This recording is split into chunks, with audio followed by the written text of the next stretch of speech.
Soul Elevation podcast, guiding your ascension to new heights. Thank you so much for being here. My name is Kara Goodwin, and I'm your host. And today we're live on YouTube talking about maintaining your high vibration. So, this is something that came up in my Healing Hearth community. We had book club yesterday, and we were talking about Cynthia Larson's Quantum Jumps book, which is a fantastic book. And I'm going to have Cynthia on the podcast soon. That episode will be released in the coming weeks. I'm not exactly sure when yet, but it's an amazing episode. She's done such great work on researching the quantum and how that affects you and your timeline and the highest version of yourself. And she also has done a lot of research on the Mandela effect and shifting realities. So really fascinating work. And so my group was exploring this topic and discussing the book. And somebody had this great observation and kind of threw this out to the group about noticing that she can get herself into a high vibration, but inevitably she interacts with the outside world, the external world, and life just happens and you get hit with all of these different emotions, and it kind of feels like you make progress in getting into a higher vibration, and then some other counter force comes in to knock you off. So whether it is like, we can think of it in terms of a deliberate, like darkness that's working to, this light versus dark spiritual warfare. You can think of it just as our own psyche doing self-sabotage. We can think of it as karma, however we want to think of it. But it's this conundrum. And I think that anybody watching this can relate to that, where, you get into this great space and it is hard to maintain it. It's hard to sustain it. And so we were exploring this topic and how to counter that, if there was anything that we could do to counter it. And so we started talking about a few different things that were really helpful. One of them being protection, spiritual protection. Now, some people will say that they don't they don't protect themselves. They don't believe that they need it. They think that by giving energy to needing protection, then you're automatically going to, there's something trying to get me, and I don't want to bring my psyche that way. So I know that that is one school of thought. And perhaps if we've gone far enough, if we're like at saint status or ascended master status, perhaps they're just always holding this light in such a way that they don't need protection. But I believe that it is always wise to invoke protection because it's not going to hurt anything and it can only help. So, I mean, of course, you want to balance that with not walking around cowering and being like every moment, oh, I need protection, I need protection. Everything's out to get me and everything's lurking around the corner. But it's just this invocation of, I am actively engaging with the world. Protect me, make this the highest experience that it can be, and help to seal off my field, my energetic field, as I walk around and engage in the world. So I do this. I invoke protection every time before I'm falling asleep and before I go into meditation. And then if I think of it, if I feel like I need it, if I'm out in the world and I just feel that it's a particularly dense energy and it comes to mind that like, oh, I've got my whole team on the other side, protect me, let's just add that in. I might do that. But when I'm in meditation, when I'm going to sleep, that's when my energy fields get really relaxed. And I want to be in that state in a protective way because I want to be able to let my guard down, but without having these negative influences taking advantage of the vulnerabilities of my guard being down. And it is true that the more work we do on ourselves, the more that we're healing our traumas and we're coming more and more into alignment with the fullness of the divinity that we are, we just automatically have more energy at our disposal, which creates naturally a protective barrier. So that also is true, but I don't see any harm in also invoking um, additional protection, not assuming that I don't have any vulnerabilities, because the other aspect of this is that when we get triggered, when something either makes us really angry, however it might knock us out of our high frequency, we might notice it's not our, it's not because we necessarily triggered it. A lot of times we're triggered by something. And so that's what we were talking about, how it seems as though outside influences come into our awareness and knock us down. And then we start feeling in a way that we don't want to feel.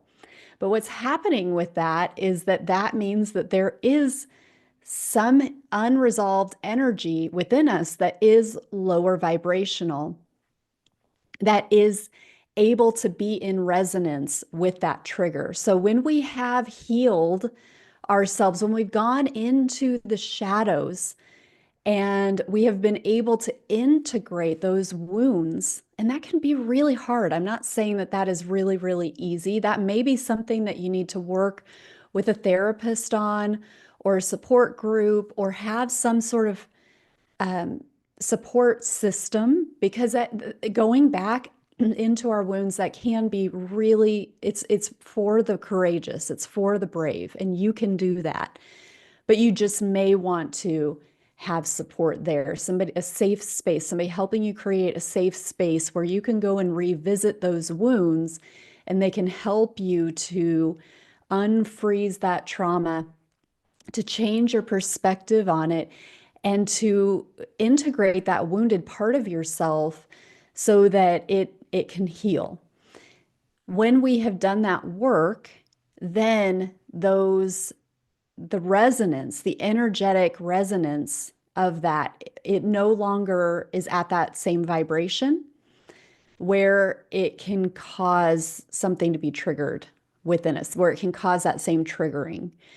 Hopefully that makes sense. But like when the external is triggering us, even though we know that it didn't really originate within us, it was something outside of us that made us start to feel a way we didn't want to feel.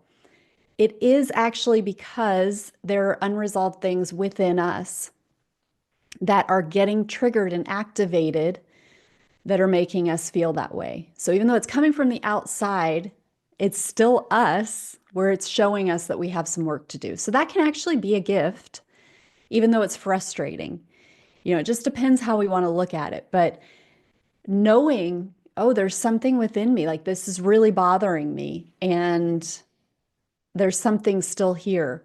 And if we pray about that, if we are aware enough that we notice it, and then we pray to God, we pray to our higher self, to our divine team, to help us to resolve that, to give us the resources and the support to be able to resolve that so that we can clear it out.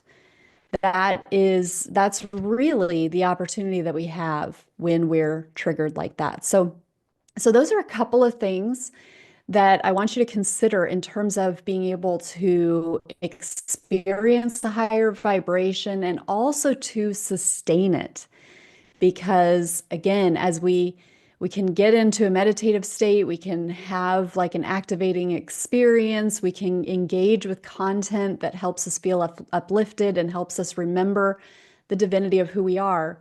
And then we do need to go to the grocery store. We do need to, maybe we go to school, we go to work, we are engaging, we talk to our families, we're engaging with people who are at all different sorts of vibrational levels and frequencies. And that's how it's meant to be.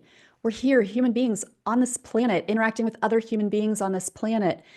There is a whole range of experiences and vibrational frequencies that we're interacting with all the time.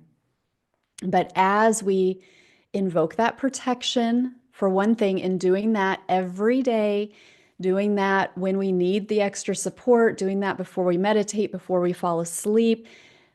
That's really, really helpful. Also, remembering that the cumulative effect of protection, of meditation, of being in a high vibration, the more we're doing it, the more we're adding to the last time we did it. And we're strengthening those higher vibrations within us. We're strengthening the auric protection, the energetic protection, and just amplifying the energy, the high frequency energy that we are. So that protection is really helpful. And then also just remembering that we continuously have the opportunity to keep clearing and integrating. And it's just as a side note for this, everything has its counter, right? Like everything has its extremes where we may think we don't need any healing, we're fine. And really, we may just have little things, little t traumas, little traumas that need to be healed that we've buried through a lifetime of existing. But we also may be so into clearing that we're just constantly clearing, constantly clearing, constantly clearing. That I definitely see that happening too, where it's all about clearing, it's constant clearing. And that, you can get kind of stuck in that too, where you just constantly are interacting with yourself as this unhealed being. There is a balance. It's like, yes, make sure that you're clearing, make sure that you're dissolving those lower frequencies, but don't completely identify with yourself as always needing clearing, always needing healing. Let yourself experience other aspects of yourself rather than just the wounded version of yourself. So I hope that that makes sense. But this is really important work and it is cumulative. So the more that you're working with this protection, the more available it will be for you. And I'm really excited to announce that in less than 1 month, on April 2nd, we're going to have another online summit. This is the Reaching Through the Veils Summit. So I'm going to have amazing guest speakers. Mark Anthony, psychic explorer, Maureen St. Germain.